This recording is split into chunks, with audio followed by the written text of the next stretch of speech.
diseminasi budaya positif hari Rabu 9 November tahun 2022 akan segera kita mulai.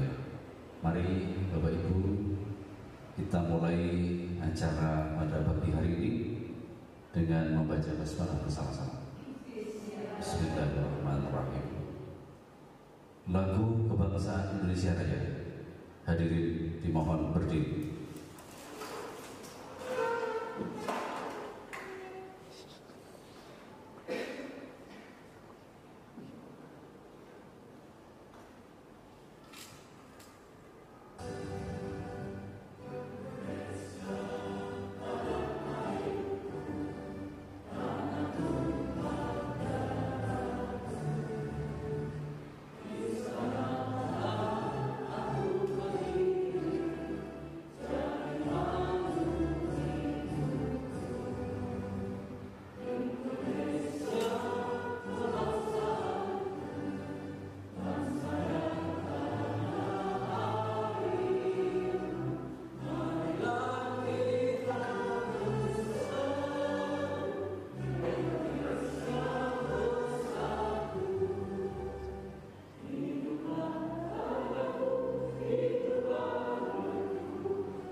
Selanjutnya sambutan Kepala SMK 3 Projo atau yang mewakili kepada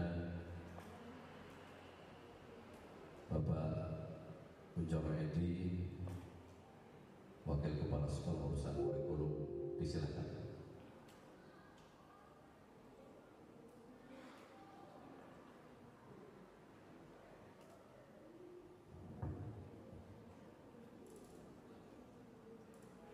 Assalamualaikum warahmatullahi wabarakatuh. Salam sejahtera untuk kita semua. Ibu bapak guru yang saya hormati, utamanya Ibu Sugiswati SPD MPD selaku calon guru penggerak dari SMK Negeri 3 Purworejo. Marilah sebelumnya kita senantiasa memuji syukur kehadirat Tuhan Yang Maha Kuasa, di mana pada kesempatan kali ini kita semua masih diberi kesehatan, kenikmatan. Terbukti kita bisa berkumpul di ruangan ini dalam suasana yang hangat, bahagia, sejahtera. Ibu bapak yang saya hormati, bersyukur sekali bahwa sekolah kita mempunyai calon guru penggerak. Ada 4 guru, salah satunya adalah Ibu Sugiswati ini. Semoga keikutsertaan Bu Sugiswati ini bisa memberikan inspirasi bagi kita semua yang belum mengikuti, kedepannya bisa menyusul, bisa mengikuti seandainya nanti diselenggarakan program guru penggerak angkatan berikutnya. Kemudian untuk kali ini Ibu Sugiswati akan melaksanakan diseminasi atau akan menyampaikan apa yang sudah diperolehnya kepada kita semua. Di sini tertulis yang akan disampaikan adalah budaya positif di kelas dan di sekolah. Semoga kegiatan ini atau yang nanti yang disampaikan oleh Bu Siswati bisa bermanfaat bagi kita semua, utamanya bagi Ibu Siswati selaku calon guru. Marilah Ibu Bapak kita sambut, kita dengarkan. Semoga nanti juga harapannya bisa kita laksanakan, kita kembangkan di sekolah kita ini, sehingga di sekolah kita nanti tercipta budaya yang positif, sehingga nanti bisa melahirkan program-program yang lebih positif, meningkat dan lebih baik. Mungkin itu saja yang saya sampaikan. Tentu saja banyak kekurangan dalam saya menyampaikan. Saya mohon maaf. Saya akhiri. Assalamualaikum warahmatullahi wabarakatuh. Bapak Ibu yang kami hormati, marilah kita tiba saatnya menyaksikan atau mendengarkan paparan calon guru penggerak tahun 2022 oleh Ibu Sukiswati SPD MPD. Kita berikan aplaus kepada calon guru penggerak SPD.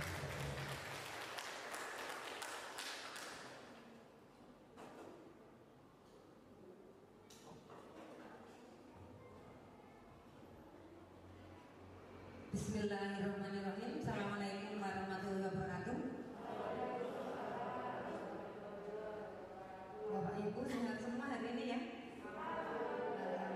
Alhamdulillah. Bagaimana perasaannya? Bahagia berbunga-bunga ya Bapak Ibu? Alhamdulillah Bapak Ibu. Izinkan pada kesempatan pada pagi hari ini saya nanti akan menyampaikan destinasi apa yang saya peroleh selama 2 bulan terakhir ini. Jadi mulai akhir Agustus 30 Agustus ini sudah 2 bulan menginjak bulan yang ketiga dan baru modul yang kedua Bapak Ibu. Modul yang ke-1 selesai akhir bulan kemarin, ini modul yang kedua 2.1. Tetapi ini yang saya sampaikan hari ini adalah aksi nyata dari modul 1.4. Jadi modul yang titik 1 belum yang 2.1.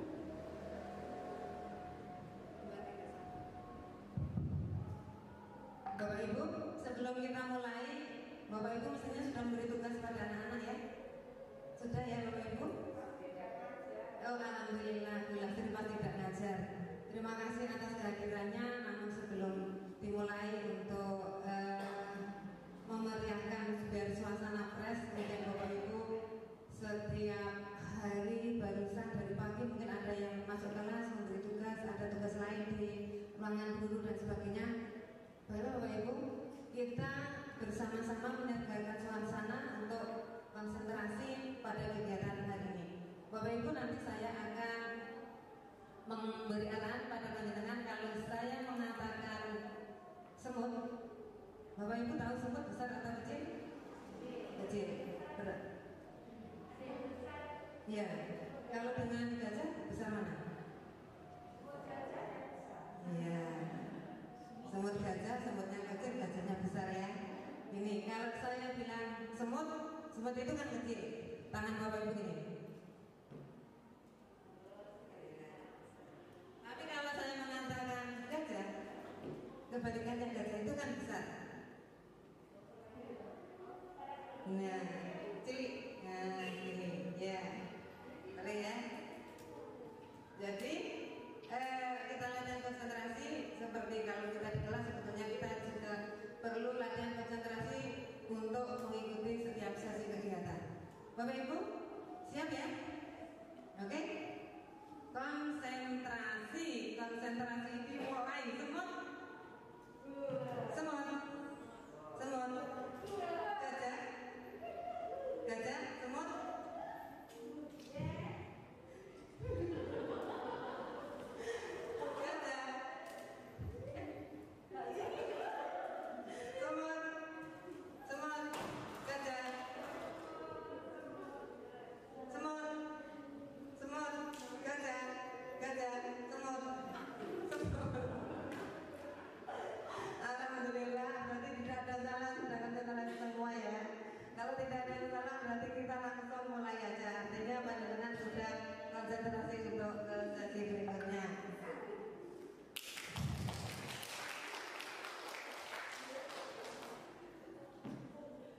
Bapak Ibu, hari ini saya akan menyampaikan diseminasi, mudah-mudahan Bapak Ibu apa yang saya peroleh, insya Allah saya berusaha supaya bisa bermanfaat untuk saya secara pribadi dan karena memang ada tugas untuk pengimbasan.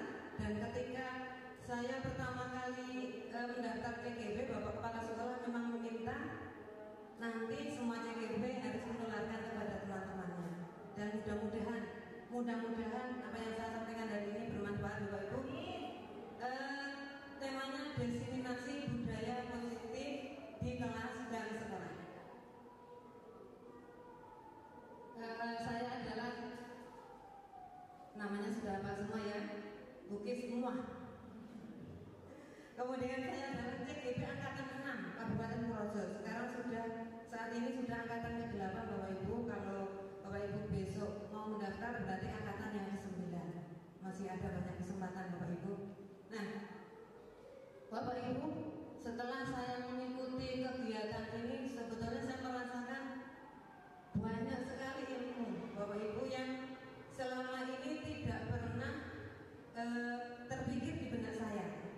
Bapak Ibu pernah mendengar teori tabula rasa? Tabula rasa? Tabula rasa itu punya pendapat bahwa seorang anak yang lahir ke dunia ini diibaratkan sebagai selembar kertas yang kosong. Pernah mendengar kan ya Bapak Ibu? Nah, mereka itu bebas kita tulis.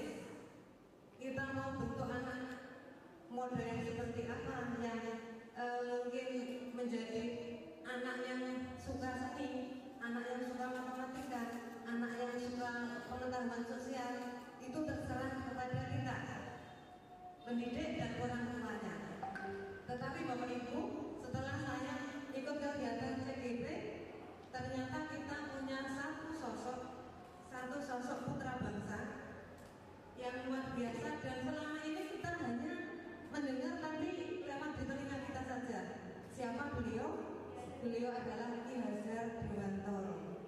Ki Hajar Dewantara, dan kalau kita lebih mengenal lagi, beliau adalah salah satu putra dari Keraton Yogyakarta yang kemudian filosofinya sampai saat ini masih digunakan bahkan sebagai lambang di dinas pendidikan, yaitu Tuturi Handayani. Nah, Ki Hajar Dewantara memiliki filosofi yang berbeda dengan teori tabula rasa. Bapak Ibu, beliau mengibaratkan bahwa setiap anak itu lahir punya keistimewaan sendiri-sendiri. Jadi setiap anak itu istimewa. Barangkali Bapak Ibu di rumah punya anak 3, pasti ada yang pintar banget, pintar menurut pemahaman panjenengan ya, pintar banget. Biasanya pintar banget itu kalau dulu persepsi kita pintar itu berarti matematika dan IPA-nya bagus, seperti itu. Tetapi menurut Ki Hajar, pintar itu tidak harus satu porsi ilmu pengetahuan tertentu, tetapi apa saja. Bapak Ibu, dan kita seorang pendidik tugasnya adalah sebagai seorang petani. Kita itu sakjane petani Bapak Ibu, yang tugasnya apa? Tugasnya menyediakan lahan, kemudian menyemai benih supaya tumbuh menjadi subur, kemudian merawatnya dari hama-hama sehingga tanaman tersebut nanti semakin besar, semakin berbuah sesuai dengan yang diharapkan. Nah, demikianlah yang disampaikan oleh Ki Hajar Dewantara. Ki Hajar Dewantara tahun 1921 mendirikan Taman Siswa. Kenapa dikasih nama Taman Siswa? Karena taman itu tempat yang menyenangkan. Taman tempat menyenangkan sehingga diharapkan di tempat tersebut anak-anak sesuai dengan kodratnya dapat bersenang-senang sambil belajar, sehingga dikasih nama Taman Siswa. Seperti itu. Bahkan beliau pernah dipenjara di Belanda dalam rangka memperjuangkan pendidikan. Dan sampai akhirnya karena di penjara beliau justru banyak belajar tentang pendidikan. Bapak Ibu, kemudian menurut beliau pendidikan itu menuntun kodratnya, bahwa setiap anak itu punya kodrat alam dan kodrat zaman. Kita tahu, kita ada yang rumahnya di Banyurek, ada yang rumahnya di Ketawang, ada yang di rumahnya di Bruno, ada yang di Purworejo kota. Nah, itulah yang dimaksud beliau bahwa anak itu lahir sesuai dengan kodrat alam, kondisi alam yang berbeda-beda sehingga memiliki watak yang berbeda-beda. Mungkin yang daerah pantai lebih keras, yang kota lebih acuh kepada rekannya karena kehidupannya jarang bertemu dengan tetangganya, atau mungkin di pedesaan menjadi sifat empatinya tinggi sekali. Seperti itu yang disampaikan beliau, dan punya kodrat zaman. Bapak Ibu, kita lahir tahun sekian puluh tahun yang lalu, ada 30, 40, bahkan saya mendekati 50. Tentu kita punya zaman yang berbeda. Seperti juga anak-anak kita punya kodrat alam, latar belakang yang berbeda, dan kodrat zaman yang berbeda. Mereka lahir dalam kondisi tidak seperti kita. Mereka lahir begitu lahir langsung seolah-olah anak masih 4 tahun saja sudah bisa main HP. Beda dengan kita. Sehingga oleh Ki Hajar Dewantara diharapkan kita harus menuntut sesuai kodrat yang dimiliki anak-anak kita. Sehingga dengan demikian diharapkan kita menjadi berubah pola pikirnya dalam mengelola kondisi anak didik kita di kelas atau di sekolah. Kemudian pendidik itu menghamba pada murid. Bapak Ibu, pertama saya mendengar kata menghamba, sepertinya kalau menghamba itu saja kepada Gusti Allah gitu ya. Tetapi yang dimaksud Ki Hajar begini, kita itu di sekolah itu kan punya siswa. Nah, kita itu maksudnya nuruti karena siswa gitu loh. Nuruti dalam tanda petik tetap dalam arah yang lurus. Nah, diharapkan menghamba pada murid kita sebagai seorang guru, bocah ini anakku kandung, seperti itu, anak kandung. Sehingga apa? Apapun yang mereka lakukan kadang-kadang menjengkelkan kita, berusahalah kita sabar. Kalau nek anak dhewe, seperti kalau anak kita kadang-kadang kita, ya Allah dikonsumsi nau, anakku kok amal teman rasanya mau marah gitu toh, mau marah, terus seolah-olah dia harus menuruti keinginan kita. Ternyata tidak seperti itu. Kita nuruti carpe dia, tetapi dalam konteks yang benar. Jadi kalau dia tidak mau belajar, bagaimana kita mengarahkan supaya dia mau, bukan memarahi. Ya, karena seperti kata Ki Hajar juga bahwa sekolah taman siswa adalah tempat untuk menyenangkan bagi anak-anak. Sehingga kita berusaha memberikan pelayanan yang terbaik pada anak. Selanjutnya bisa di-share. Bapak Ibu, ini saya itu tidak sengaja buka YouTube, ada kisah Ria Ricis, semua apa ya? Ria Ricis, bisa dibuka Bu? Masa kecil adik saya, mungkin di sini generasi milenials tahu, namanya Ria Ricis. Nama aslinya Ria Yulita. Dia buat nama sendiri Ria Ricis, Ria cantik dan manis. Jadi teman-teman sekalian, ada yang berbeda, sangat mencolok antara saya dengan Ricis, antara adik saya nomor 2 dengan Ricis. Adik saya nomor 2 sekarang berprofesi sebagai seorang dokter, dan Ricis sekarang berprofesi sebagai seorang YouTuber. Yang menarik adalah di masa kecil kami, saya dan Cindy, adik saya nomor 2, senantiasa mendapatkan ranking 1 di sekolah. Sehingga kalau sedang bagi rapot, orang tua akan mengatakan, anak saya ranking 1 atau ranking berapa wahai guru. Tapi berbeda dengan Ria Ricis.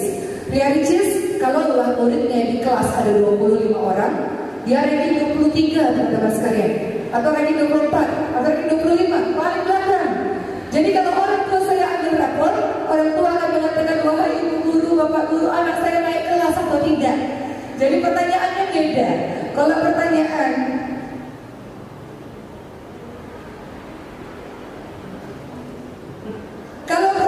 untuk anak 1 dan anak 2 ini, ranking 1 atau tidak? Kalau dulu masih ada zaman ranking, kalau sekarang mungkin sudah tidak ada. Tapi kalau untuk Ria Ricis, anak saya naik kelas 1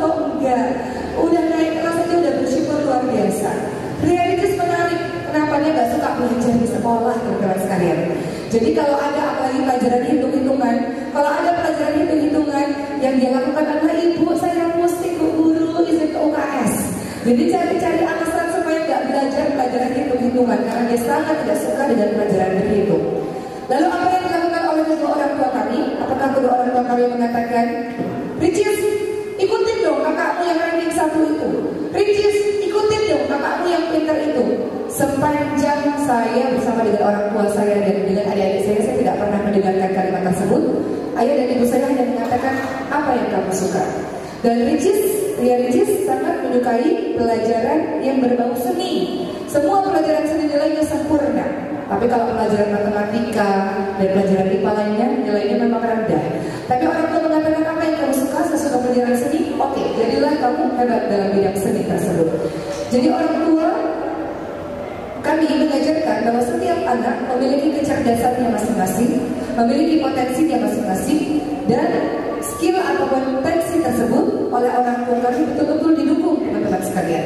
Sehingga walaupun Ricis nilainya sangat tidak bagus di sekolah dalam hal akademik, terutama pelajaran-pelajaran berhitung, tapi dia punya nilai yang sempurna dalam pelajaran seni, dan orang tua kami mendukung seni tersebut dan mendukung apapun hobi yang dia suka, sehingga itu menjadi sebuah skill yang terasah dan hari ini itu menjadi sebuah pekerjaan yang menghasilkan. Dan hari ini Ricis menjadi seorang YouTuber dengan kreativitasnya yang sangat luar biasa, keahliannya dalam bidang seni, dan sudah menghasilkan di usia 20 tahun saya rasa dia sudah bisa menghasilkan sendiri, memiliki rumah sendiri, mandiri, dan membantu banyak keluarga yang lainnya. Bahwa Bapak dan Ibu sadarilah dan pahamilah bahwa semua anak cerdas dengan potensinya masing-masing. Jangan sekali-kali keluar dari mulut ayah dan ibu, anak ini anak bodoh, anak ini anak tidak berbakat. Tidak. Kulkan dan doa, semua perkataan adalah doa. Hati-hati dengan kalimat-kalimat yang kita ucapkan. Ada 3 mustajabnya doa.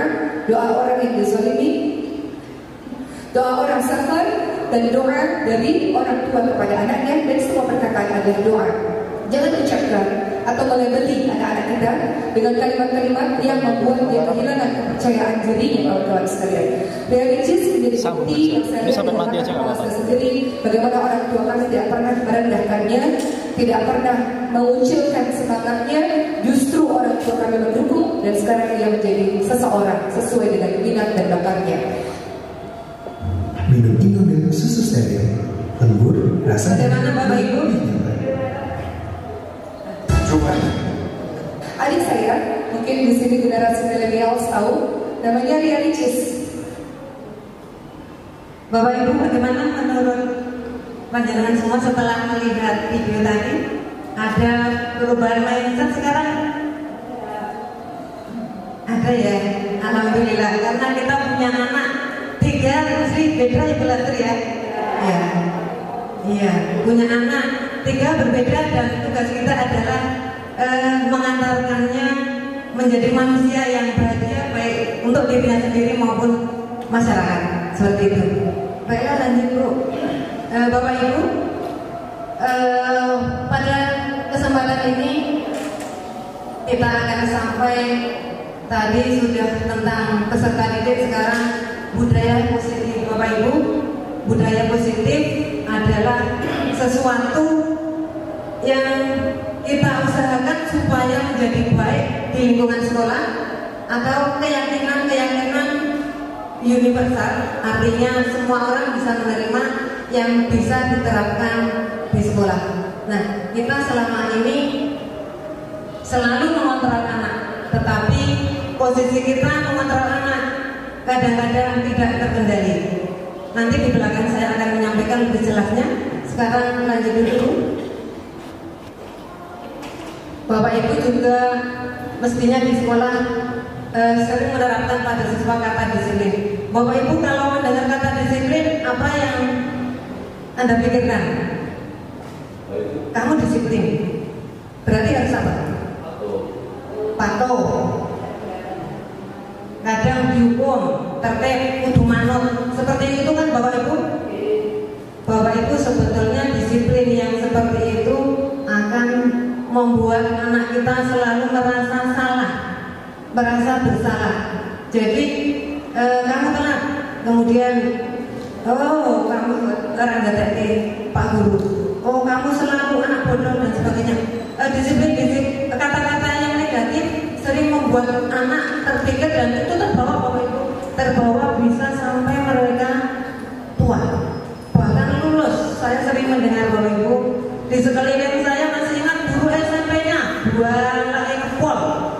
Kadang ada yang ditendang, saya banyak yang mengatakan seperti itu. Punya guru SMP, di SMP ditendang, dijambak dan sebagainya. Dan itu tuh teringat sampai beliau juga menjadi guru. Oleh karena itu, kata-kata disiplin tidak harus aturannya teratur, kepatuhan dan hukuman, tetapi mari kita ubah disiplinnya adalah disiplin positif. Yang dimaksud disiplin positif artinya nanti kita harus mengajak anak yang salah menuju ke sesuatu yang benar, tapi dengan tidak mengatakan atau menjudge dia keliru, supaya perasaan salah itu tidak terbawa selamanya. Seperti itu. Kemudian mengapa anak kadang-kadang tidak disiplin? Karena setiap orang itu mempunyai motivasi berbeda-beda. Yang pertama adalah untuk menghindari ketidaknyamanan atau hukuman. Barangkali anak-anak berangkat pagi itu takutnya nanti kalau telat di depan sana terus disetrap, disuruh berdiri di bawah bendera, atau disuruh baris berbaris, atau muteri lapangan. Mungkin ada anak-anak yang berpikiran seperti itu, atau kalau masuk kelas mesti dimarahi gurunya, kamu itu setiap hari telat melulu, kapan dia telat. Nah akhirnya kan anak menjadi, aku mau bantu di sini ini. Anak-anak itu kalau terbiasa dimarahi menjadi Bapak Ibu minderan, tidak bisa atau tidak bisa mengungkapkan isi hatinya karena kandung jenuh seperti itu. Barangkali kalau kita yang mengalaminya kita seperti itu juga. Kemudian disiplin motivasinya untuk mendapatkan imbalan atau penghargaan. Nah misalnya kamu kalau sampai 1 bulan tidak telat, nanti ibu kasih hadiah apa, seperti itu. Ternyata itu juga tidak baik, karena itu hanya bersifat sementara. Dan Bapak Ibu kalau ngasih hadiah sering seperti itu, nanti anak-anak kalau tidak dikasih hadiah dia tidak akan melakukan. Mungkin seperti itu kasih hadiah sama jenengan, nanti pas yang guru panjenengan sakit atau tidak masuk kelas atau ada tugas di luar diganti guru yang lain, anak itu sudah bersikap sesuai yang biasanya mendapat hadiah, tetapi karena gurunya ganti tidak mendapat hadiah, dia menjadi cuek kembali. Sehingga pemberian penghargaan atau imbalan itu hanya dalam jangka pendek, berlaku untuk jangka pendek, untuk jangka panjangnya tidak bagus. Dan bagaimana yang paling bagus? Motivasi yang paling bagus adalah mereka inginkan dan menghargai dirinya sendiri dengan nilai-nilai yang mereka percaya. Jadi mereka melakukan karena mereka menyadari, kalau saya setiap hari berangkatnya telat, kemudian saya suatu saat akan lulus, berarti akan bekerja. Kalau saya bekerja tiap hari telat, pasti nanti dipotong gajinya. Kemudian ada konsekuensi lain, mungkin di perusahaan seperti apa. Nah, jadi ada motivasi dari dirinya sendiri Bapak Ibu. Atau contoh yang sederhana Bapak Ibu, misalnya kita begini, Bapak Ibu kita misalnya kan ingin, Bapak Ibu kita sebagai seorang pendidik ingin, saya setiap hari itu ingin sholat tahajud misalnya. Saya ingin setiap hari sholat tahajud. Sholat tahajud itu kalau tidak kemauan dari diri sendiri itu tidak akan bangun Bapak Ibu. Tidak akan bangun. Kalau cuma disuruh besok bangun, berikutnya tidak bangun lagi. Tapi kalau kita punya nilai-nilai yang bisa dipercaya, bahwa dengan kita sholat tahajud kita akan tenang. Kita percaya bahwa nanti apa yang saya minta pada yang di atas akan dikabulkan, entah dengan cara yang apa. Bapak Ibu bisa mencoba. Kalau Bapak Ibu punya kepercayaan seperti itu, insya Allah Bapak Ibu akan bangun setiap hari. Dan bahkan kalau tidak bangun itu Bapak Ibu malah merasa bersedih. Silakan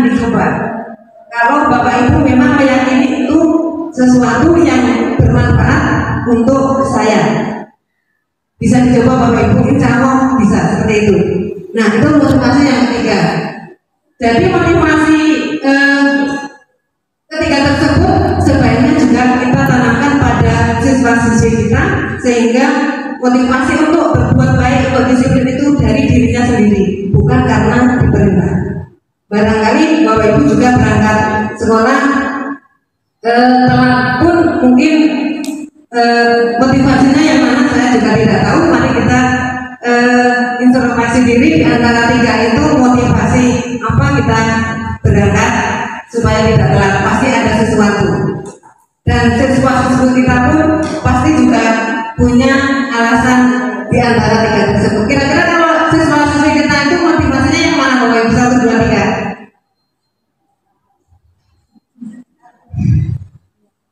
Untuk disiplinnya, motivasinya menurut Bapak Ibu yang mana?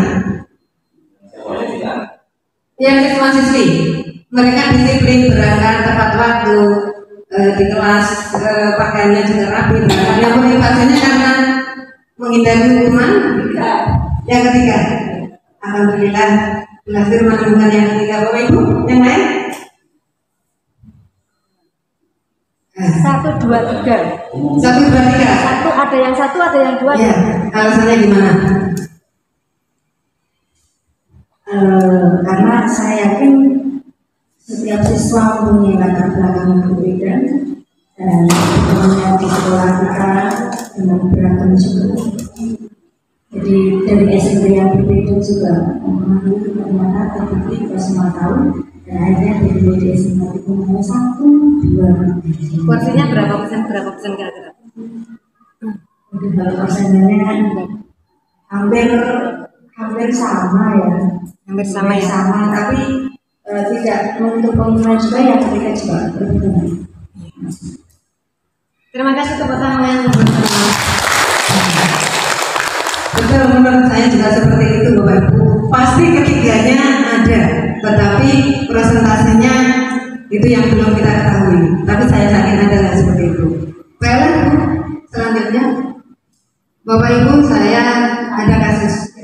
Nah, ini IFA kurang menguasai pelajaran matematika, sehingga pada saat pelajaran tersebut berlangsung, dia lebih banyak berdiam diri atau menggambar di buku pelajarannya. Pada saat guru matematikanya Pak Seno menanyakan IFA, menanyakan pertanyaan, IFA menjadi gugup dan tak sengaja menjatuhkan tasnya dari kursi, serta tiba-tiba menjadi gagap, dan pada saat berupaya menjawab, seluruh kelas pun tertawa melihat perilaku IFA yang bicara tergagap dan terkejut tersebut.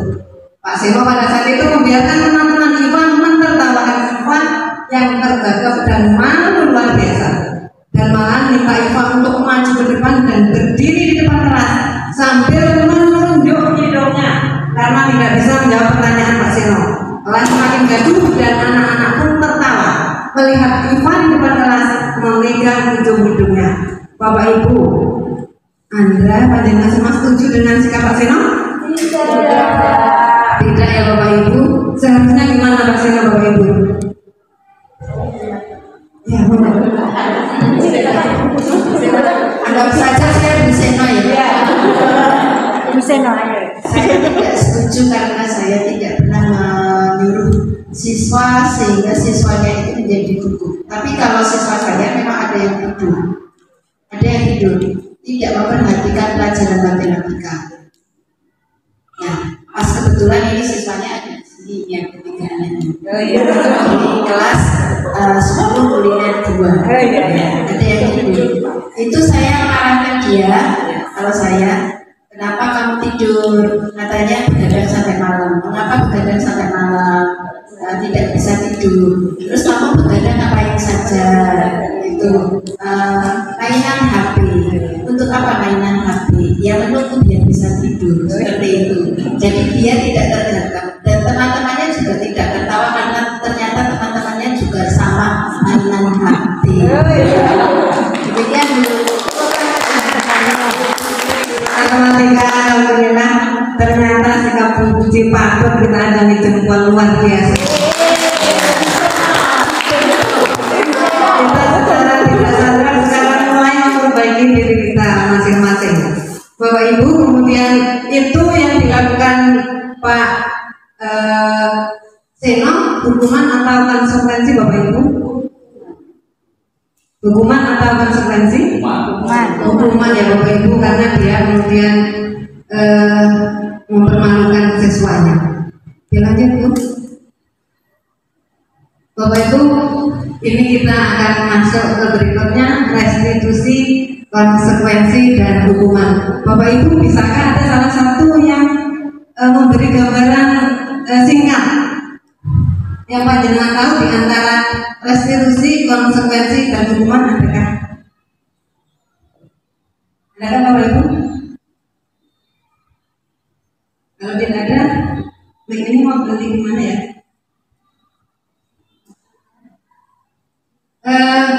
Yang panjenengan ketahui dari ketiganya itu, yang panjenengan ketahui yang mana? Atau ketiga-tiganya boleh? Restitusi, konsekuensi dan hukuman. Bapak-bapak.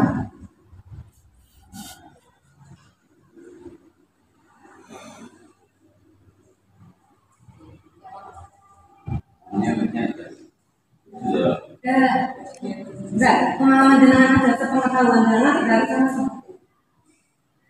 Konsekuensi apa, atau yang tahunya mungkin hukuman saja nggak apa-apa. Jadi tidak harus semuanya.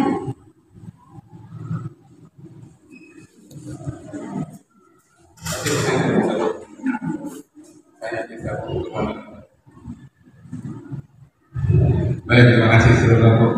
Ada restitusi, konsekuensi dan hukuman. Akhir-akhir ini saya melihat ketika anak-anaknya berangkatnya terlambat, saya memberikan di mata orang saya berikan hukuman, tapi saya merasa saya tidak menghukum karena anak yang saya berikan konsekuensi itu saya lebih cenderung ke konsekuensi. Saya memberikan pelajaran bagi mereka bahwa kita itu harus belajar disiplin. Ketika kita tidak disiplin, ada kejadian. Nah, seperti itu. Dan saya tidak pernah saya dekat dengan mereka walaupun saya tidak ngajar, sehingga mereka menyadari kalau kesialan sedikit itu pasti akan ada konsekuensinya. Walaupun saya paham nanti, tapi saya selalu berusaha mereka tidak menganggap itu sebagai hukuman. Walaupun kalau orang lihat, wah itu cukup gitu ya. Tapi ketika anaknya tidak merasa cukup, karena saya yang paling saya khawatirkan itu jika ketika saya berikan seperti itu anak dendam ke saya. Saya khawatirkan itu.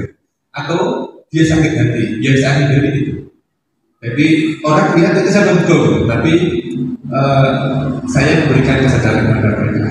Walaupun kalau saya melihat yang terlambat itu memang kebiasaannya terlambat. Satu, kedua terlambat itu terlambat bangun, terlambat ke sekolah, atau karena keadaan orang tuanya harus antar adiknya dan sebagainya sehingga sampai sini terakhir, atau karena rumahnya jauh, atau tergantung dengan anggota. Jadi semuanya ada. Walaupun setelah terakhir ini kebanyakan itu karena keadaan. Walaupun masih ada dari pagi tadi, kamu masih sering terlambat. Pagi-pagi, tidak saya ukur, tapi kamu masih terlambat. Dan kamu bangun jam berapa? Jam 6. Itu jam 6 gitu loh. Kami terbangun jam 6. Saya lihat dia sudah mandi, tapi mandinya tidak bersih karena kelihatannya dia kesusu. Nah, saya tahu dia sudah mandi, tapi mandinya nggak bersih karena dia tergesa-gesa. Jadi masih ada apa ya? Gitu. Pokoknya ada lah yang saya nggak bersih. Tapi cantik memang. Kemudian konsekuensi, ya itu akan sebagai konsekuensi, tapi sebetulnya hanya penyadaran. Tapi bisa jadi konsekuensi sebagai hukuman. Kemudian restitusi itu bisa dilakukan, tetapi itu baik guru kalau melakukan restitusi capek, kalau banyak anaknya capek.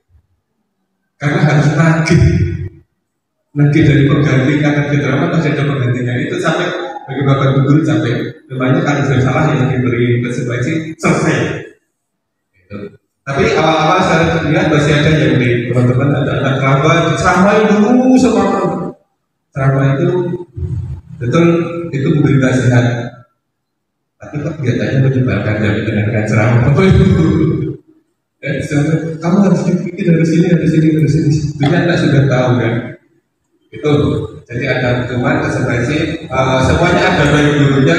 Yang jelas kalau kita menegakkan disiplin, memang kalau tidak disiplin ada risikonya. Dan ketika menerapkan di kehidupan nyata, pasti konsekuensi itu lebih memburuk daripada kita mengajarkan disiplin sekolah. Itu aja. Terima kasih keluarga, kalau aku sudah melakukan sebetulnya yang merasakan hukuman atau konsekuensi itu siswa Pak. Jadi Pak Gus tidak usah khawatir karena biar saja orang lain Bapak Ibu guru melihat itu sebagai apa, tapi anak yang merasakan. Dan anak itu kalau merasakan itu nanti bisa diceritakan bahkan pada gurunya yang lain Pak. Saya di kelas ternyata beberapa bulan ini juga banyak curhat. Jadi seperti ini. Jadi sesuai itu jujur akan cerita. Jadi kalau konsekuensi insya Allah anak-anak bisa menerima. Bapak Ibu, hukuman itu biasanya menyakitkan hati. Kalimatnya, kata-katanya kasar. Kemudian itu akan terbawa terus sampai kapanpun. Dan biasanya kalau hukuman itu tidak ada kesepakatan dulu. Misalnya anak tidak memakai seragam, seragamnya tidak pas misalnya. Bapak Ibu, kadang-kadang kita itu menemukan hal-hal anak tidak disiplin di kelas, dan kadang-kadang juga ketika pembelajaran ada sesuatu yang menurut kita anak-anak itu menyebalkan. Contohnya misalnya anak rame di kelas, kemudian pada saat pelajaran buka HP, terus nyontek. Nah, Bapak Ibu, di sini saya akan berbagi Bapak Ibu. Saya sudah berusaha melakukan apa yang dinamakan keyakinan kelas. Kenapa keyakinan kelas? Bukan peraturan kelas. Peraturan kelas itu istilahnya menjadi seperti hukuman ya Bapak Ibu. Jadi setiap awal pembelajaran ya baru 1,5 bulan ini Bapak Ibu baru berusaha dalam proses setiap masuk saya mengawali dengan kesepakatan. Misalnya pada hari ini ada diskusi, berarti saya buat kesepakatan. Anak-anak hari ini kita akan diskusi. Kesepakatan kelas itu tidak harus banyak, bisa 2, 3, 4 dan singkat. Kesepakatan kelas itu persetujuan mereka dengan keyakinan mereka bahwa itu menjadikan suasana kelas menjadi lebih baik. Setiap anak, setiap kelompok nanti wajib bekerja sama. Jadi kalau nanti ada yang tidak bekerja sama dalam kelompok, ada yang manapun dan mandir buka HP, ayo kesepakatan kelas tadi apa? Seperti itu. Kemudian misalnya anak rame, tadi kesepakatan awal bagaimana? Nah, kita kembalikan kepada mereka. Nah, jadi ketika itu sudah berjalan, Bapak Ibu, saya masih sedikit demi sedikit, karena itu kan butuh proses, tapi alhamdulillah saya sudah memulainya dan lumayan Bapak Ibu. Dulu itu saya stres Bapak Ibu, kadang-kadang di kelas itu bocah namanya buat itu ada lagi dia caranya saya bingung. Terus dia itu malah semakin ditangsu, semakin jadi. Malah semakin tambah juga, dan itu sampai terbawa Bapak Ibu. Saya hari ini misalnya mengajar 10 mulai dari 12 itu warna-warni sekali. Pada awal-awal saya ikut JGB itu saya ngomong-ngomongin anak nesu, ngamuk, terus benar-benar marah. Dan saya masuk ke kelas berikutnya, saya itu kebawa marahnya. Jadi mulai kelas berikutnya kita bisa konsen, sama sekali tidak bisa konsen. Sampai akhirnya setelah lalu sampai akhirnya saya mikir iya ya, kalau saya marah menguras energi saya, dan mereka yang saya marah itu tidak peduli seperti itu. Nah, akhirnya kembali lagi ke awal bahwa Filosofi Gajah Dewata kita harus menghadap pada anak. Jadi tak anggap dulu anakku dewe, dan saya mengambilnya itu kalau ini ada Kaisar Mbak Dewi itu tahu kan saya juga kadang-kadang itu ramai sekali. Kalau mama itu saya ngerti gitu juga Pak. Saya harus mempraktekkan apa yang sudah saya peroleh. Kemudian saya senang beri rame ya dengar dan bahasanya saya tidak dengan marah. Nah kenapa kamu? Ayo nih bu, ini ada ayo ke depan. Bu, di depan gak enak bu. Nah itu tak bagus. Ini yang harus tunggu. Nah pokoknya saya beri motivasi sehingga mereka senang dan sukarela untuk ke depan. Dan yang berikutnya, ketika saya melihat guys yang beri dewe aja tak kok langsung serangkap mengaruh duduk boleh tempat duduk di depan. Jadi langsung. Nah ini kayaknya kelasnya itu untuk ke depan. Dan alhamdulillah itu juga membuat perasaan kita itu menjadi lega. Artinya kita tidak menguras energi, anak senang dan pembelajaran bisa berjalan dengan baik. Nah, Bapak Ibu, keyakinan itu nilai-nilai kebajikan pada siswa yang disetujui secara bersama. Dan selain pas hari itu kesepakatan, saya juga yang dulu kelas awal itu tidak membuat kesepakatan kelas, maksudnya khusus untuk mata saya secara umum, saya buatkan kesepakatan kelas. Caranya begini, tak kasih kertas sticky note itu ya Bapak Ibu, tak buati. Bu ini mau apa? Besoknya dibagi saya melewat mampu. Nah, kamu pengen kan kelasmu pas pelajaran tenang? Iya Bu. Pengen masing rame? Enggak Bu. Main dolanan HP? Enggak Bu. Coba sekarang tuliskan di sticky note kamu apa yang kamu inginkan. Masing-masing bebas nulis, tapi nggak usah banyak-banyak, singkat, padat, ditulis. Kemudian di bawah tulis saya kasih tulisan kesepakatan kelas. Nah, setelah itu tak kasih kadang-kadang kan, oh justru saya belum, tak kasih hitungan nih, tak kasih hitungan sampai 20 ya, kalau 20 langsung belum Bu. Ya udah tak tambahin. Nah, setelah waktunya habis, tolong semua maju, tempel di papan tulis, tempel di papan tulis. Tulisannya kan macam-macam. Kemudian anak ketua kelas saya suruh membaca satu-satu. Dapat saya kelompokkan. Tidak boleh ramai di kelas, tempel. Se-ide tempel. Ruangan harus bersih. Berarti 3T berlangsung. Nah, kemudian akhirnya saya ambil, kemudian saya buat kesepakatan kelas tersebut. Kesepakatan bersama ini disetujui ya, karena ini yang membuat kalian sendiri ya seperti itu. Jadi untuk berikutnya tadi rencana saya nanti kesepakatan kelas itu tak foto, tak kasih DP, WA. Nah, WA kelas masing-masing. Nah, begitu melihat kan ini seperti itu. Anak-anak biar melihat punya sendiri. Jadi dengan kesepakatan itu mudah-mudahan membantu kita di dalam pembelajaran. Itu terus Bu. Ciri-ciri keyakinan bahwa itu abstrak, kemudian universal dalam bentuk positif, kalimatnya positif ya, jangan pakai kalimat jangan. Misalnya setiap anak, setiap petugas tiket harus menyapu kelas, tapi jangan menggunakan kata-kata jangan. Saya juga berusaha Bapak Ibu mengurangi kata-kata yang negatif. Ojo, kadang-kadang untuk pertanyaan yang sederhana pun saya misalnya hari ini bisa ketemu dengan saya tidak? Saya menghilangkan kata tidak. Hari ini bisa ketemukah dengan saya? Seperti itu. Saya berusaha untuk memperbaiki diri dengan segala kekurangan supaya menjadi lebih baik berproses. Semua warga kelas sebenarnya ikut berkontribusi, kemudian meninjau kembali sewaktu-waktu. Lanjut Bu. Nah seperti itu contohnya Bapak Ibu, keyakinan kelas tidak usah panjang-panjang. Sedikit tapi ditaati. Sedikit tapi ditaati.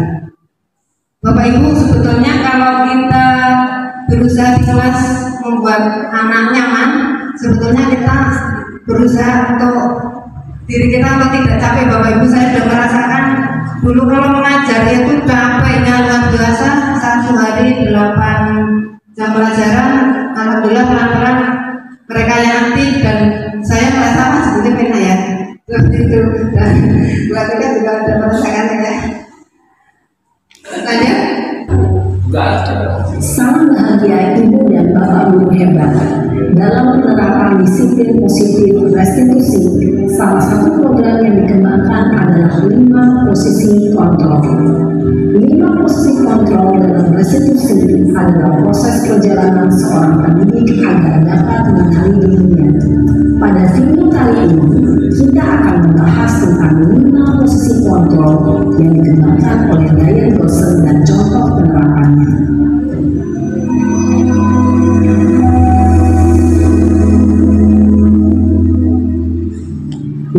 Posisi kontrol itu adalah 1. Posisi menghukum, 2. Posisi membuat rasa bersalah, 3. Posisi tenang, 4. Posisi memantau atau monitor, dan 5. Posisi manajer.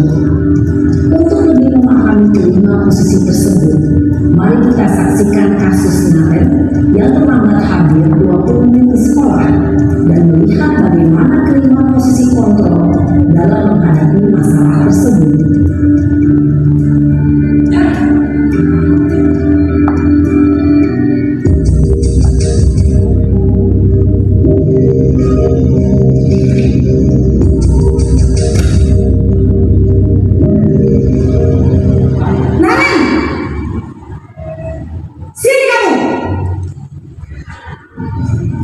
Selamat pagi, Bu. Selalu terlambat. Kamu deh pasti terlambat. Maaf, Bu. Dasar kemalas. Gak kapok sih kamu. Sudah berapa kali terlambat? Sana, kamu keliling lapangan basket 2 kali. Kenapa saya harus keliling lapangan basket, Bu? Kenapa? Kamu lawan ibu. Berani-beraninya jawab. Sudah terlambat, masih tanya jawab. Sekarang keliling lapangan basket 5 kali sekalian. Biar kapok. Cepat. Pergi sana lapangan basket. Posisi menghukum biasanya berbicara dengan nada tinggi, menghardik, menunjuk-nunjuk, menyakiti, dan menyindir. Hukuman bisa berupa fisik maupun psikis. Ibu dan Bapak Guru hebat, dampak yang terjadi pada murid ketika guru berada pada posisi menghukum adalah murid cenderung akan memberontak, bahkan menerima denda.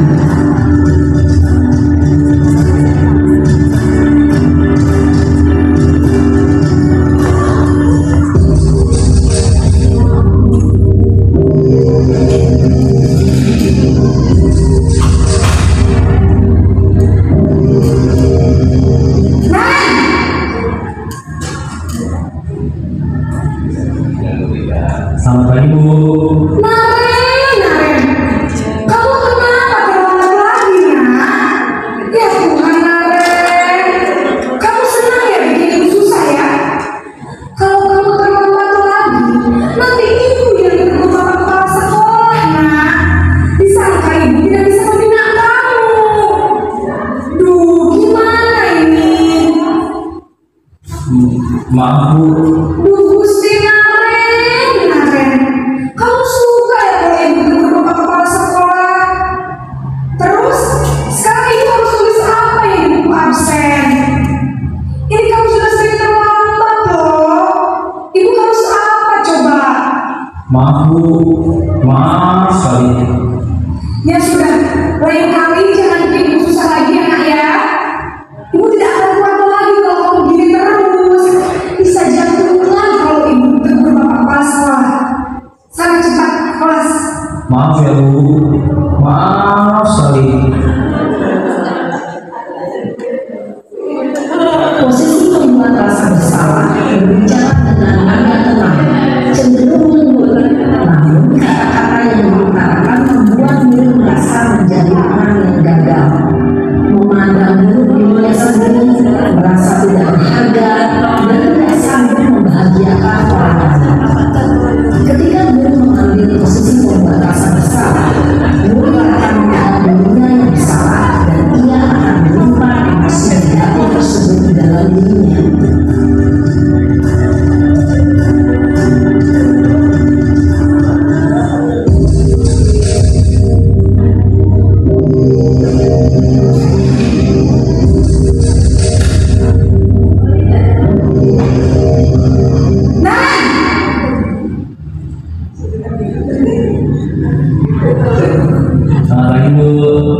Wah, sudah jam berapa ini, Nak? Terlambat lagi ya saya. Iya Bu, habis ibu saya mau bangunkan saya Bu. Kamu malah menyalahkan ibu kamu. Kamu bukannya anak yang paling kencang. Kok terlambat sih? Iya Bu, saya memang terlambat bangun tadi. Jadi biar Bu saya kencang, tetap gak kencang Bu. Ya sudah sana, nanti lain kali larinya lebih kencang lagi ya, biar gak terlambat lagi. Bikin seneng ibu demi ibu, bisa kan? Bisa Bu. Ya sudah sana masuk kelas, ibu beresin urusan absen kamu. Kamu ini ada-ada saja.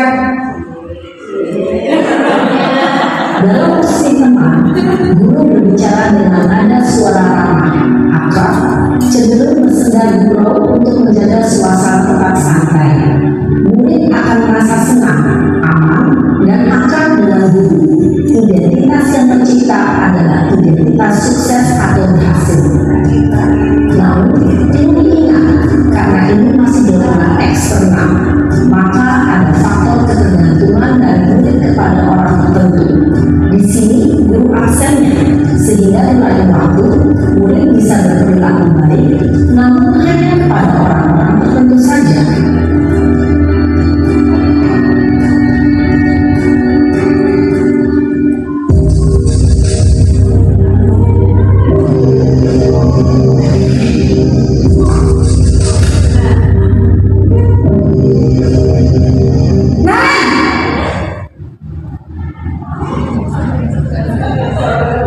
Selamat pagi Bu. Naren, apa peraturan sekolah kita tentang jam berapa kita harus masuk sekolah, Nak? Kita harus di sekolah jam 7 Bu. Iya betul, sekarang sudah jam 7.20. Naren sudah tahu konsekuensinya jika terlambat hadir. Paham Bu, saya harus tinggal kelas pas jam istirahat selama 20 menit. Iya benar, konsekuensinya demikian. Jadi nanti jam 9.30 pas istirahat, kamu harus tinggal di kelas, kerjakan tugas tambahan untuk ketertinggalan kamu, ya? Baik Bu. Posisi pemantau mengandalkan perhitungan atau data untuk mengontrol murid. Guru mengarahkan murid berdasarkan peraturan dan konsekuensi. Seorang pemantau menunjukkan bahasa tubuh dan ekspresi wajah yang datar dan cenderung formal.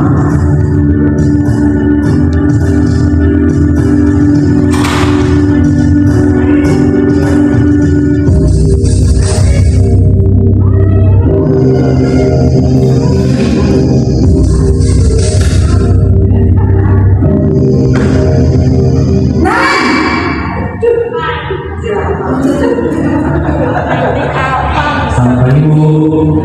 Selamat pagi, Naren. Maaf Bu, saya terlambat. Iya, sekolah masuknya jam 7, sekarang sudah jam 7.20. Jadi sekarang bagaimana ini, Naren? Maaf Bu, saya lupa alarm saya semalam. Baiklah, menurut kamu, keyakinan sekolah yang mana yang perlu kamu tingkatkan? Menghargai diri sendiri dan orang lain mungkin Bu. Setuju. Jadi, apakah Naren meyakini prinsip saling menghormati tersebut? Iya Bu, saya meyakininya. Apakah Naren bersedia memperbaiki masalah keterlambatan ini? Bersedia Bu. Bagaimana kamu akan memperbaiki masalah keterlambatan ini? Saya akan coba untuk tidak lupa menyetel alarm saya Bu. Baik, kalau Naren mau menyetel alarm di rumah, ada orang yang kira-kira bisa bantu mengingatkannya? Ada Bu, kakak saya, Kak Emma. Ada lagi selain Kak Emma? Selain Kak Emma, ada ibu saya. Baik, jadi yang mengingatkan Naren adalah Kak Emma dan ibu kamu ya? Kira-kira akan mulai setel alarm kapan nih, Naren? Setelah pulang sekolah, akan segera saya lakukan. Baik, jadi Naren akan setel alarm untuk bangun besok pagi dan akan diingatkan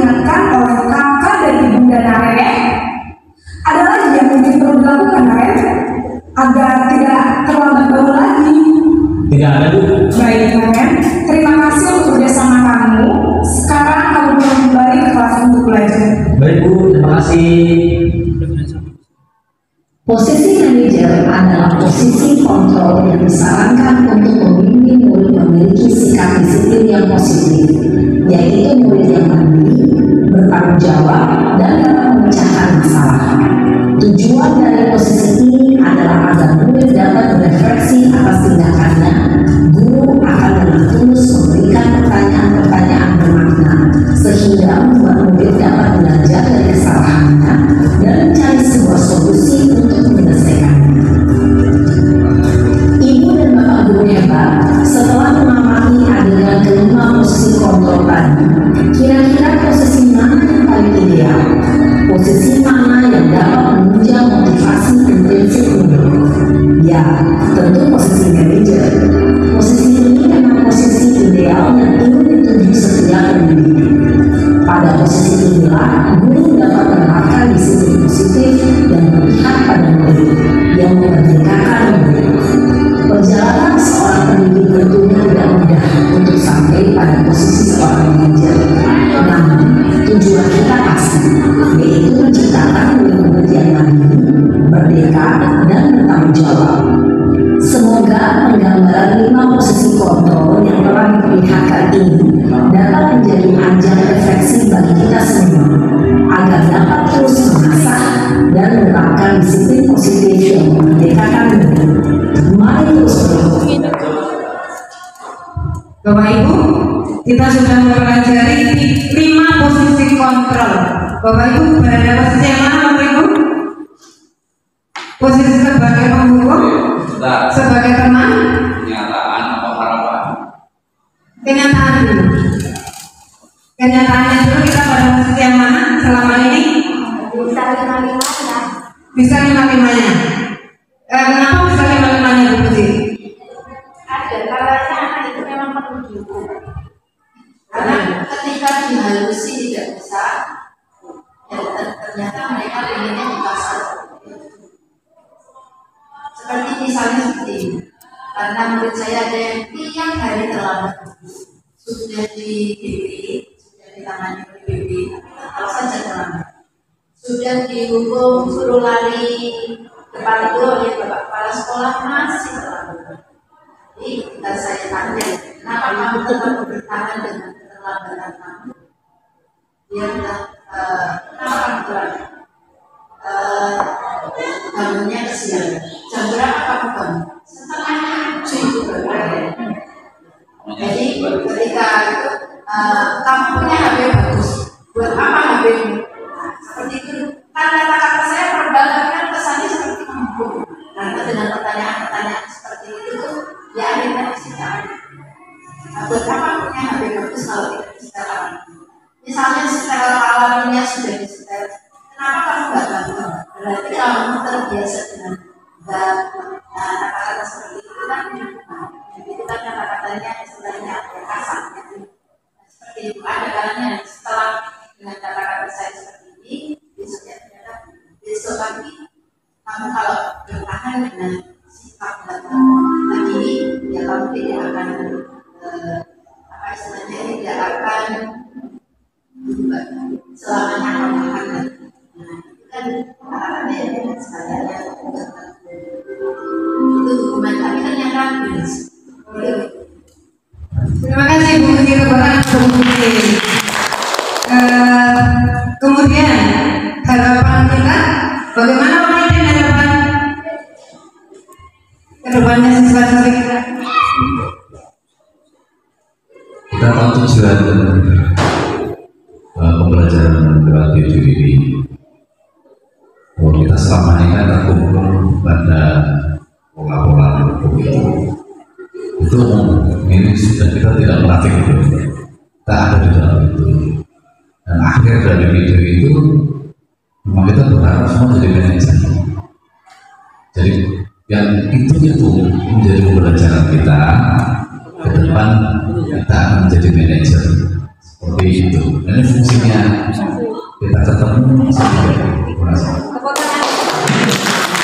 Harapan kita nanti kita pada posisi manajer pelan-pelan ya Bapak Ibu.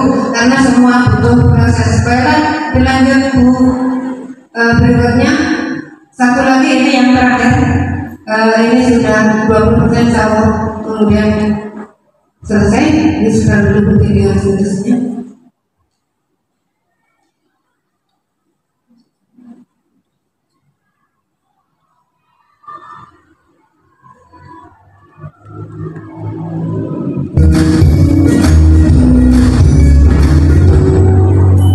Salam dan bahagia Ibu dan Bapak Guru hebat. Pada video kali ini kita akan membahas tentang salah satu program disiplin positif yang diterapkan di lingkungan sekolah yang dikenal dengan nama restitusi.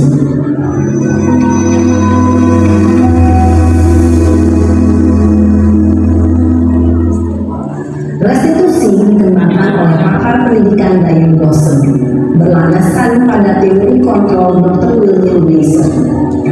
Segitiga restitusi adalah suatu proses dialog yang dijalankan oleh guru atau orang tua agar dapat menghasilkan murid yang mandiri dan bertanggung jawab. Pada saat guru di posisi manajer, aspek yang dikembangkan pada murid adalah motivasi intrinsik, sehingga penanaman nilai-nilai kebajikan dapat tumbuh dan berkembang menjadi suatu kebiasaan positif yang akhirnya membentuk karakter diri. Proses dialog ini terdiri dari 3 langkah yang digambarkan pada ketiga sisi pada segitiga restitusi. Sisi pertama adalah menstabilkan identitas. Sisi yang kedua adalah validasi tindakan yang salah. Dan sisi yang ketiga adalah menanyakan keyakinan. Ibu dan Bapak Guru, berikut ini akan menunjukkan bagaimana seorang guru berada dalam posisi manajer menggunakan penerapan segitiga restitusi.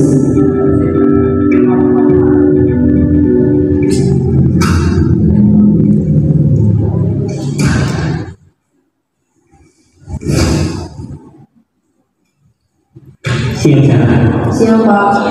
Sudah lama nggak ketemu saya? Kenapa hari ini ada di sini? Kesel Pak, kesel banget. Masa aku dikatain tukang fitnah Pak? Ya aku marah lah. Aku udah dikatain mereka di depan kelas. Kesel banget. Oh begitu. Ya pasti kamu marah dan kesal. Bapak juga akan marah apabila ada yang menuduh Bapak seperti itu. Kemudian pada saat itu kamu mau melakukan apa? Ya saya cuma kayak mereka Pak. Kesel banget. Saya bentak-bentak dia depan teman lain. Oh begitu. Pasti kamu melakukan seperti itu karena suatu alasan tertentu kan? Iyalah, masa saya diam saja Pak? Ya saya bela diri lah. Masa saya dituduh tukang fitnah? Ya wajar lah. Mempertahankan harga diri itu sesuatu yang penting buat kamu. Untung kamu tidak bertindak lebih gegabah lagi, hanya membentak-bentak. Iya Pak. Untung saya masih bersabar dan hanya membentak saja. Sudah gemes sekali Pak. Saya pasti bela diri lah. Ya pasti ya. Tapi kamu memilih untuk tetap bertahan dan bersabar. Kamu memilih untuk tidak berbuat lebih parah lagi kan? Iya. Nah, sekarang coba kita lihat lagi tindakan kamu yang bentak-bentak Eka di kelas. Tindakan kamu itu kira-kira sesuai dengan keyakinan kelas atau prinsip kamu tidak? Enggak lah Pak. Capek Pak jadi pemarah. Jadi keyakinan atau prinsip mana yang kurang sesuai dengan keinginan kamu? Ya, saya sebenarnya sangat menghargai orang lain. Mungkin saat itu saya menjadi emosi, jadi tidak menunjukkan sikap itu. Kamu meyakini tidak menghargai orang lain itu penting buat kamu? Yakinlah Pak. Iya, setuju. Kita harus saling menghargai. Namun ada juga keyakinan yang kita sepakati yang perlu kita jalankan apabila kita sedang marah kan? Ya saya bisa lebih proaktif, mulai dengan diri sendiri. Saya bisa jadi lebih bersabar, mengambil waktu jeda untuk berpikir mau apa selanjutnya. Kira-kira kamu bersedia memperbaiki masalah ini tidak? Bersedia Pak. Kalau kamu memperbaiki masalah ini, kamu akan menjadi orang seperti apa? Saya akan menjadi orang yang bertanggung jawab kali ya Pak. Dan senantiasa proaktif. Iya, menurut kamu bagaimana rasanya menjadi orang seperti itu? Ya nyaman lah, bangga bisa bersabar dan menahan diri. Baiklah kalau begitu. Yuk kita pikirkan bagaimana memperbaiki masalah ini.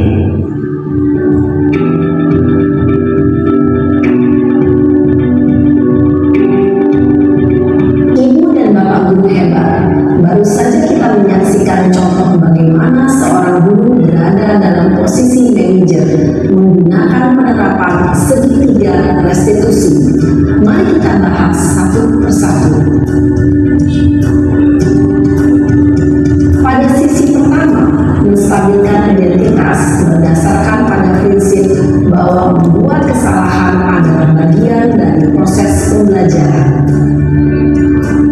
Sisi pertama dari segitiga ini berperan menggeser identitas murid dari identitas gagal ke identitas sukses. Murid yang sedang bertingkah laku yang tidak pantas atau menarik diri saat itu sedang mengalami identitas gagal. Bila kita mengkritiknya, maka posisinya tidak akan berubah. Kita bisa mengajukan pernyataan-pernyataan ini. 1. Membuat kesalahan sesuatu yang wajar. 2. Manusia tidak ada yang sempurna. 3. Kita bisa memperbaiki masalah ini. 4. Saya tidak menanyakan kesalahannya. Saya lebih fokus bagaimana memperbaiki masalah ini. 5. Apakah saat ini kamu telah menjadi orang yang baik untuk dirimu sendiri? Pada sisi kedua, validasi tindakan yang salah berlandaskan pada prinsip bahwa setiap perilaku berupaya memenuhi kontrol akan bergeser dari pemikiran stimulus respon menjadi proaktif dan mencoba untuk mengenali tujuan dari perilaku itu, mengenali dan memahami kebutuhan ini dapat memperbaiki hubungan dengan murid tersebut. Pernyataan atau pertanyaan bisa disampaikan dengan nada suara tidak menghakimi atau memojokkan, sehingga dapat mengembalikan murid pada posisi positif. 1. Kamu bisa saja bertindak lebih gegabah lagi dari ini. 2. Kamu bukan melakukannya tanpa suatu alasan tertentu. 3. Kamu melakukannya karena mempertahankan sesuatu yang penting bagimu. 4. Mungkin kamu bisa mempelajari suatu perilaku baru yang lebih efektif. Bersediakah kamu mempelajarinya? Selanjutnya, kita akan simak sisi terakhir, yaitu menanyakan keyakinan. Teori kontrol menyatakan bahwa pada dasarnya kita termotivasi secara intrinsik. Pada saat perilaku yang salah telah divalidasi dan identitas sukses telah stabil, maka murid telah siap menaikkan keyakinan-keyakinannya dengan tindakannya yang salah dan pemikirannya telah bergeser ingin menjadi orang yang dituju. Pertanyaan-pertanyaan ini dapat menaikkan keyakinan-keyakinan yang diambil murid. 1. Sebagai keluarga atau kelas, apa yang kita yakini? 2. Nilai-nilai apa yang telah kita sepakati? 3. Seperti apa gambaran sebuah kelas yang ideal bagi kamu? 4. Kamu ingin menjadi orang seperti apa?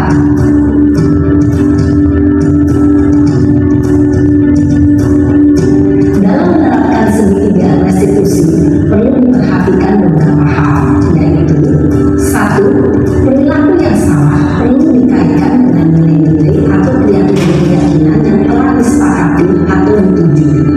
2. Kesediaan orang yang melakukan kesalahan untuk memperbaiki masalah. 3. Pemecahan masalah sebisa mungkin relevan atau memiliki hubungan dengan masalah yang ada. 4. Usaha. Perlu adanya suatu usaha perbaikan dari pihak yang berbuat kesalahan. 5. Waktu. Perlu didedikasikan waktu dari pihak yang berbuat kesalahan. Tanyakan kapan akan mulai melakukan usaha untuk memperbaiki masalah. Dengan memahami struktur penerapan segitiga restitusi, diharapkan guru dapat menerapkan posisinya sebagai manajer dengan mengajukan pertanyaan-pertanyaan bermakna yang dapat membuat murid menjadi lebih percaya diri, bertanggung bertanggung jawab dan mandiri. Nah, Ibu Bapak Guru perlu tidaknya mengikuti ketiga tahapan dalam segitiga reset.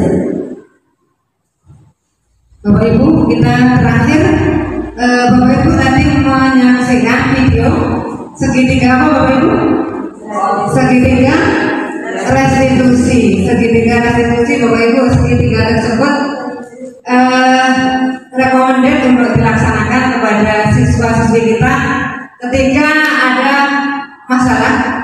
Mari kita mencoba bersama-sama dengan yang pertama. Langkah pertama adalah menstabilkan identitas. Jadi kalau anak salah, ketika anak salah kita panggil, kemudian kita tanyakan kenapa kamu melanggar. Setiap orang mesti punya alasan. Mungkin ada alasannya telat bangun karena tidak ada yang membangunkan, mungkin karena ketinggalan angkot, atau mungkin masalah-masalah lain. Yang pertama, stabilkan anak dengan bertanya kenapa alasan kamu seperti itu.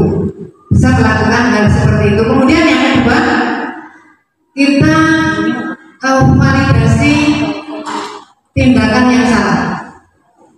Validasi artinya gini, kamu memang salah, tetapi kalau kamu salah, kira-kira bagaimana, adakah cara yang efektif supaya kamu tidak melakukannya kembali. Jadi pertama kenapa, kemudian bagaimana caranya, kemudian yang ketiga adalah menanyakan keyakinan. Kira-kira kalau kamu melakukan seperti itu terus, itu akibatnya seperti apa?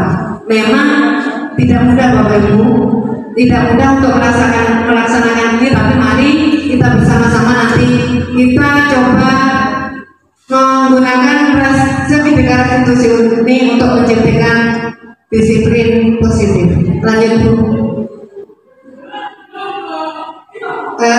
Sudah tadi sampaikan, pertama menstabilkan langkah, kemudian yang kedua validasi, kemudian yang ketiga, ini yang kedua, yang kedua validasi tindakan yang salah, yang ketiga menanyakan keyakinan. Jadi ketika keyakinan yang terakhir itu kita mencari solusi. Kamu itu seperti apa, yang menjawab, yang memberi solusi jangan kita, tapi anak kita sendiri. Jadi ditanya solusinya mau bagaimana kamu, supaya mereka kita ajak berpikir. Jadi seperti yang disampaikan tadi Ibu Puji, tidak langsung menghukum, tapi ada prosesnya sehingga mereka dari dalam, mereka menyadari kesalahannya dari dalam. Berikutnya, jadi restitusi bukan menebus kesalahan, tetapi belajar dari kesalahan. Restitusi memperbaiki hubungan atau menebus kesalahan pada orang yang menjadi korban. Restitusi adalah tawaran, bukan paksaan. Jadi ada kesepakatan dari diri yang disampaikan kepada orang lain. Restitusi menuntut untuk melihat ke dalam diri. Restitusi mencari kebutuhan dasar yang mendasari tindakan. Restitusi adalah cara terbaik yang bisa ditempuh. Restitusi fokus pada karakter, bukan tindakan. Restitusi menguatkan dan mengembalikan murid pada salah satu kelompoknya. Lanjut Bu. Lanjut.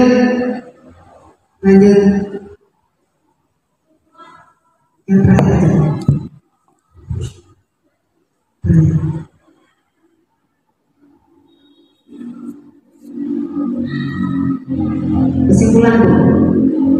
Kesimpulannya, Bapak Ibu, mari kita ambil kesimpulan pada siang hari ini bahwa kita saat ini sedang berusaha untuk menciptakan profil pelajar Pancasila.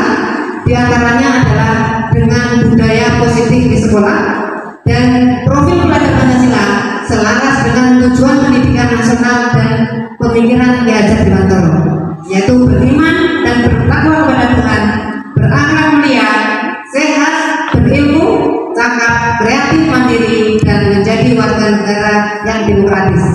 Budaya positif dapat dicapai menggunakan posisi control manager. Posisi manager yaitu menerapkan konsep pemikiran Ki Hajar Dewantara. Budaya positif berdasarkan nilai-nilai kebajikan yang tertuang dalam profil pelajar Pancasila. Dan praktek segitiga revolusi merupakan salah satu bentuk implementasi dari budaya positif yang berpihak pada murid. Bapak Ibu, materi alhamdulillah telah terselesaikan. Sebelum selesai saya ingin merefleksi Bapak Ibu. Hari ini intinya Bapak Ibu saya ingin bertanya apa yang kita pelajari Bapak Ibu. Ada yang bisa menyampaikan satu atau dua kata? Apa yang kita pelajari hari ini?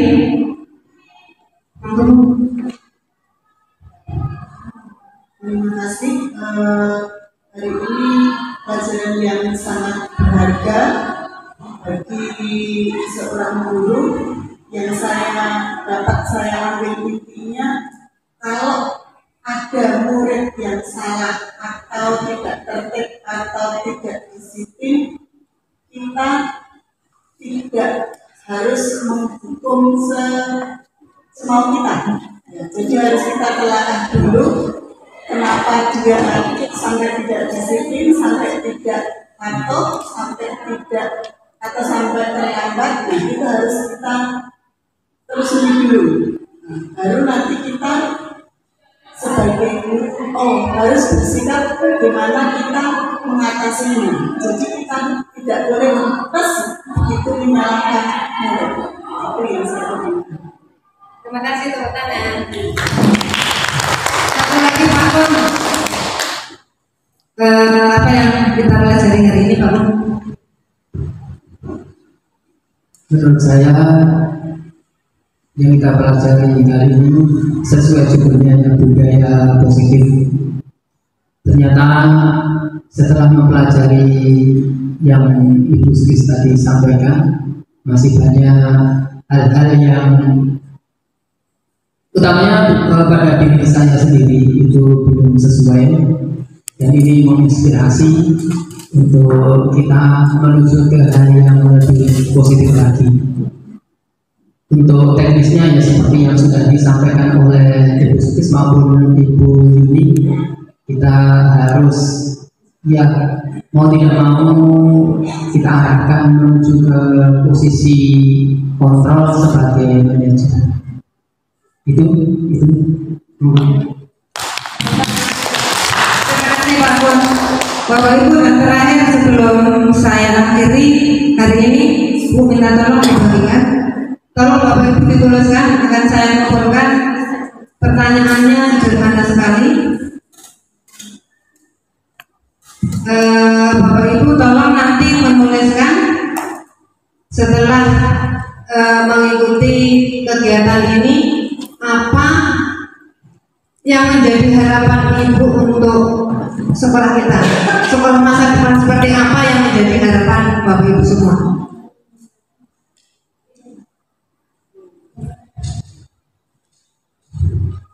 Monggo ditulis, saya kasih waktu 5 menit.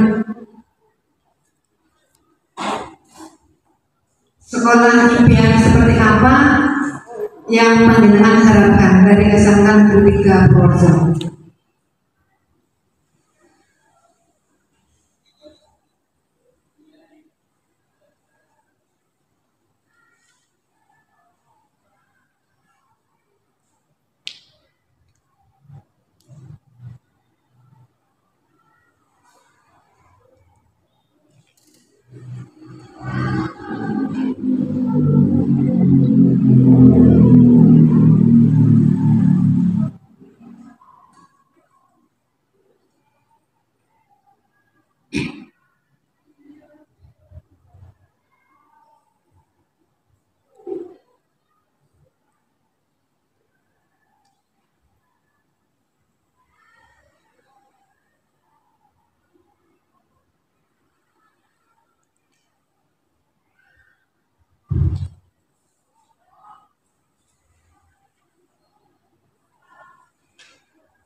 Bapak Ibu yang sudah selesai bisa dikumpulkan pada Bu Francisca.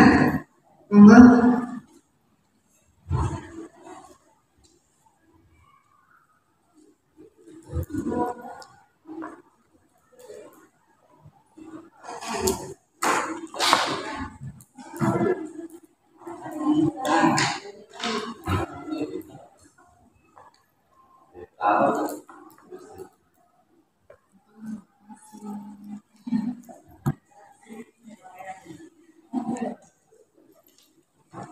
Terima kasih Bapak Ibu sudah mengumpulkan harapan Bapak Ibu, mudah-mudahan apa yang tertulis dikabulkan oleh Allah Subhanahu wa Ta'ala. Terima kasih Bapak Ibu, harapan-harapannya tentu harapan-harapan yang positif bisa menjadi wadah untuk belajar dengan pola asuh ngomong perlu sekali ini siapa yang menulis ya. Kemudian tempat belajar yang menyenangkan, saling menghargai dan siswa sukses sesuai bidangnya masing-masing. Proses yang baik akan menghasilkan hasil yang terbaik. Bapak Ibu, terima kasih atas keikutsertaannya dalam kegiatan diseminasi. Mudah-mudahan apa yang saya sampaikan walaupun sedikit, walaupun dalam kesederhanaan, suasana yang sederhana, bisa bermanfaat bagi sekolah kita. Terima kasih, ada kurang lebihnya mohon maaf. Billahi taufiq wal hidayah. Wassalamualaikum warahmatullahi wabarakatuh.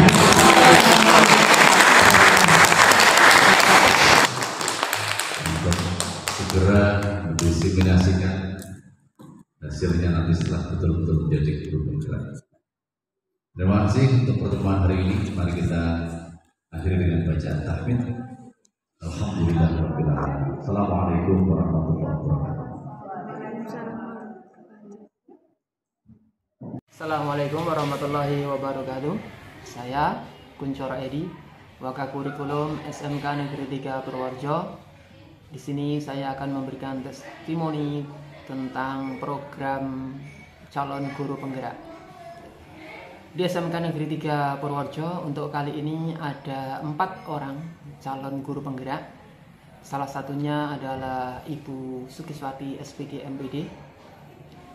Setelah beliau mengikuti program ini, sering atau beberapa kali kami berdiskusi mengenai hal-hal yang ada pada program calon guru penggerak, dan ternyata dari diskusi sangat menarik sekali. Kemudian juga Ibu Sukiswati sudah melakukan diseminasi untuk modul 1.4, yaitu tentang budaya positif di kelas dan di sekolah. Setelah mengikuti diseminasi tersebut, saya memperoleh hal yang sangat luar biasa, karena ternyata selama ini apa yang saya lakukan masih sangat-sangat jauh dari yang diharapkan. Masih ya dibilang, mungkin bisa dibilang masih berbalik 180 derajat. Oleh karena itu, dengan diseminasi dari Ibu Sukis, saya akan berusaha mengikuti budaya-budaya positif yang telah disampaikan dan mendukung terus program calon guru penggerak. Dan semoga untuk kedepannya di SMK Negeri 3 Purworejo banyak guru-guru lain yang ikut mendaftar dan terpilih menjadi calon guru penggerak, sehingga menyebabkan atau menjadi aset di SMK Negeri 3 untuk lebih maju lagi. Sekian, Assalamualaikum warahmatullahi wabarakatuh.